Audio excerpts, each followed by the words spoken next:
여러분 안녕하십니까? CJB 아침 뉴스입니다. 올해도 어김없이 장마철이 다가오고 있습니다. 지난해 미호강 임시 제방 붕괴로 인한 오송 지하차도 참사가 벌어졌는데요. 이후 새로운 제방을 쌓는 등 여러 대책을 세우고 있다는데 현장 상황이 어떤지 박원 기자가 다녀왔습니다. 지난해 7월 15일 기록적인 폭우가 이어지면서 미호강 수위는 금방이라도 넘칠 듯 차올랐습니다.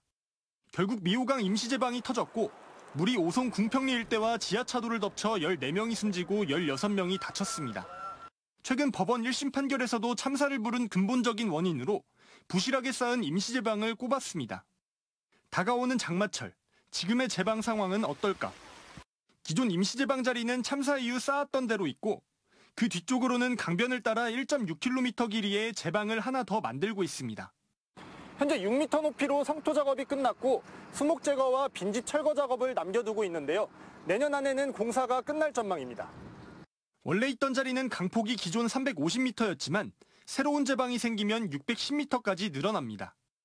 올 여름에는 이중으로 제방을 설치해 물이 넘치는 걸 차단하고 장마철이 끝나면 기존 제방을 철거해 내년에는 튼튼한 새 제방으로 대응하겠다는 겁니다. 강에 쌓인 흙과 돌을 파내 바닥을 깊게 하는 준설도 실시할 예정입니다. 문제가 된 미호천교 주변은 10억 원을 들여 긴급 조처하고 장기적으로는 116억 원을 투입해 미호강 일대 5.5km를 모두 재정비하겠다는 겁니다. 환경부에서도 그 준설에 대해서는 적극적인데요. 그 절차가 있습니다. 하천 기본 계획에 반영을 해야 되는 절차인데 그게 좀 길게 2026년도 12월 말까지 그 절차를 그렇게 진행하는 걸로. 한편 충청북도는 현재 66%인 도내 수해 복구율이 이달 말이 되면 90%까지 오를 것이라고 설명했습니다. CJB 박원입니다. 더불어민주당의 충북도당은 오송 참사 진상규명과 책임자 처벌 TF를 구성해 최고 책임자에 대한 기소를 촉구했습니다.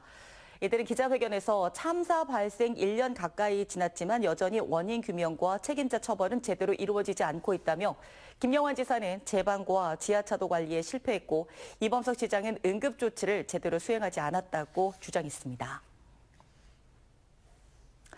12대 충청북도의회 전반기가 마무리되면서 후반기 의장 선출 등 원 구성에 관심이 모아지고 있습니다. 현재 3, 4명의 의원들이 후반기 의장 유력 후보군으로 거론되고 있습니다.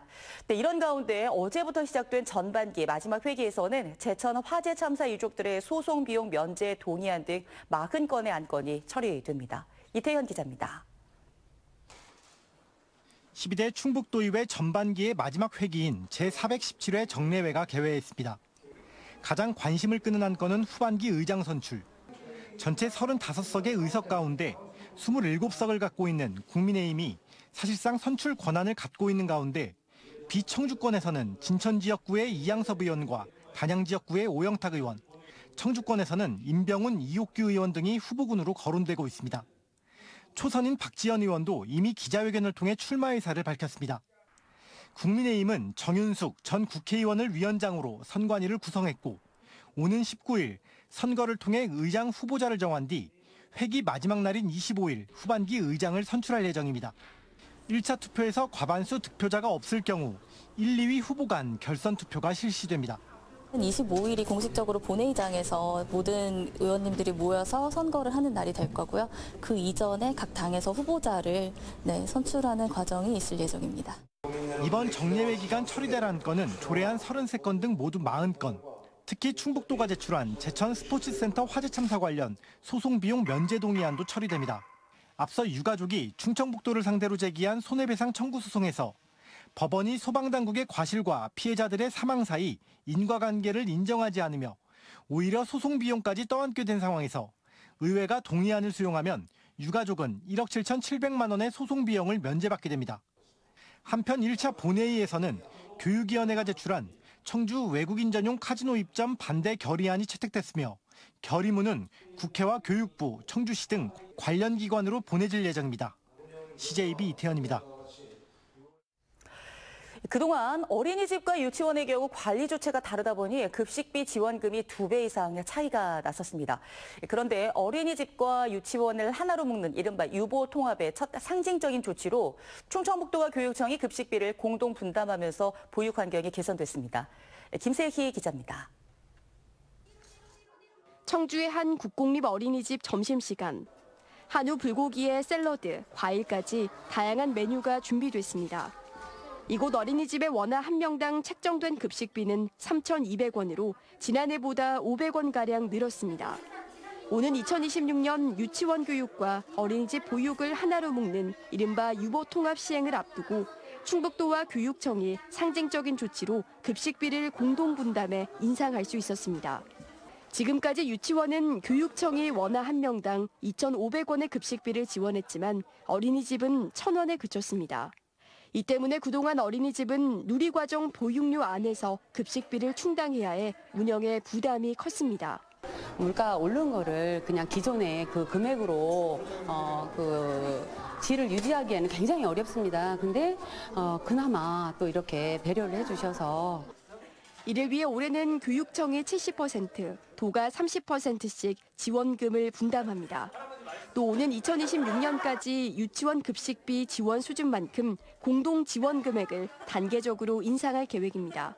올해 예산이 단가가 1,500원, 내년에 2,000원, 그다음에 2026년에 가면 유치원 어린이집을 같은 기준으로 하려고 노력하고 있고, 미래의 희망인 아이들에게 좋은 급식을 줘야 된다는 데는 교육청이나 도가 이견이 없다고 생각합니다.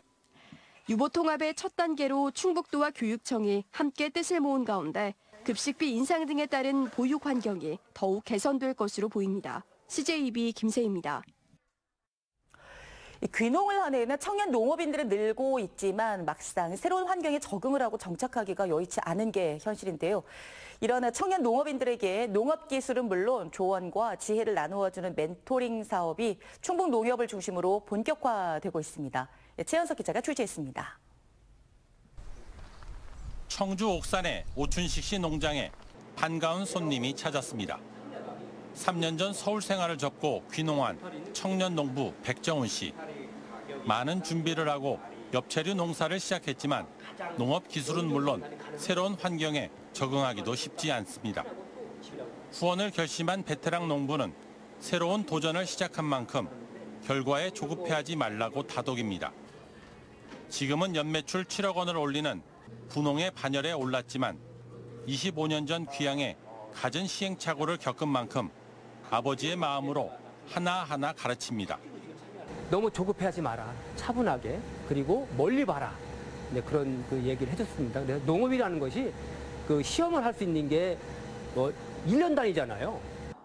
별다른 기술 없이 큰 소득만을 기대했던 새내기 농부 백정훈 씨는 조언에 귀를 기울이며 초심을 다잡습니다. 나도 뭔가 빠르게 성공하고 싶다. 그러고 그랬는데 오늘 멘토님 말씀 들으면서 너무 욕심을 내지 않았나 이런 생각도 들면서 다시 처음에 귀농하기로 했을 때 마음가짐을 좀 생각해보는 좋은 계기가 되었습니다. 이렇게 새내기 농부의 농촌 정착과 경쟁력을 높이기 위한 멘토링 행사가 충북농협 주관으로 열렸습니다. 베테랑 농업인으로 구성된 새농민의 충북도회와 청년 농업인회를 결연해 농촌에 활력을 불어넣기 위한 것입니다. 충북의 우수 농업인이 새농민입니다. 그래서 새농민과 청년 농업인이 멘토멘티 협약을 하게 되면 청년 농업인들이 더 빠르게 농촌에 정착을 하고 농촌이 활력화될 수 있는 그런 계기가 될 것으로. 충북의 13만 농업인 중 청년 농업인은 대략 4천여 명. 전국에서 처음으로 본격화하는 청년 농부 육성 멘토링 사업이 어떤 결실을 맺을지 주목됩니다. CJB 최연석입니다. 충청북도가 소상공인 디지털 격차를 줄이기 위한 금융 지원 사업을 추진합니다. 충청북도는 충북신용보증재단과 농협, 우리은행 등 4개 금융기관과 함께 충북형 디지털 전환 소상공인 금융 지원 업무 협약을 체결했습니다. 협약에 따라 소상공인들의 온라인 판로 확장을 위해 5년 동안 대출 이자의 3%를 지원하게 됩니다. 자금 신청에 대한 자세한 사항은 충북신용보증재단 홈페이지를 통해 확인할 수 있습니다. 충북대와 한국교통대가 통합을 전제로 한 글로컬 대학 30사업을 추진하고 있는 가운데 충북대가 시민 등을 대상으로 공개 설명회를 열었습니다.